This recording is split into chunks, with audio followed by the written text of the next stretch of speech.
बद्रीनाथ के बारे में एक पुराण कथा है। कहा जाता है कि बद्रीनाथ वह स्थान था जहां भगवान शिव और माता पार्वती निवास करते थे। एक दिन नारद मुनि ने भगवान विष्णु से कहा, हे प्रभु, आप मानव जाति के लिए एक गलत उदाहरण स्थापित कर रहे हैं। आप सदा शेषनाग के ऊपर लेटकर आराम करते रहते हैं।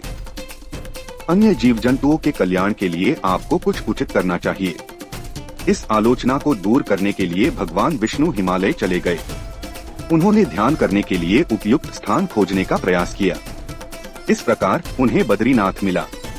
वहां उन्होंने एक सुंदर स्थान और एक छोटा सा घर पाया, लेकिन वह स्थान भगवान शिव का निवास स्थान था। विष्णु को एहसास हुआ कि अगर शिव क्रोधित हुए तो समस्या हो सकती है। तब भगवान विष्णु ने एक छोटे बच्चे का रूप धारण किया और उस घर के बाहर बैठकर रोने लगे।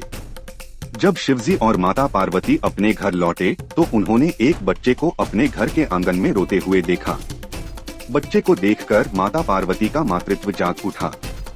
उन्होंने उस बच्चे को घर ले जाने की इच्छा व्यक्त की, लेकिन शिवजी ने उन्हें मना किया और कहा, उस बच्चे को मत छुओ। पार्वती ने पूछा, हे प्रभु, आप इतने निर्दयी कैसे हो सकते हैं? ऐसा कहना कैसे संभव है? शिवजी बोले, यह बच्चा यहाँ कैसे आया?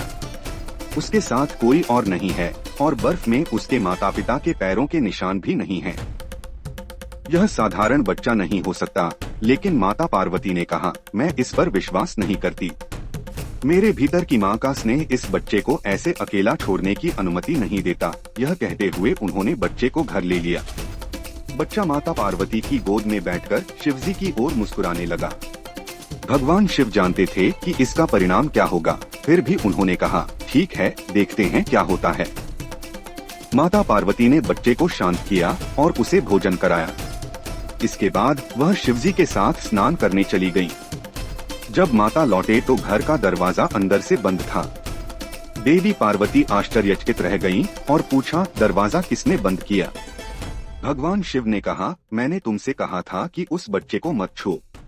अब वह बच्चा घर का दरवाजा बंद कर चुका है।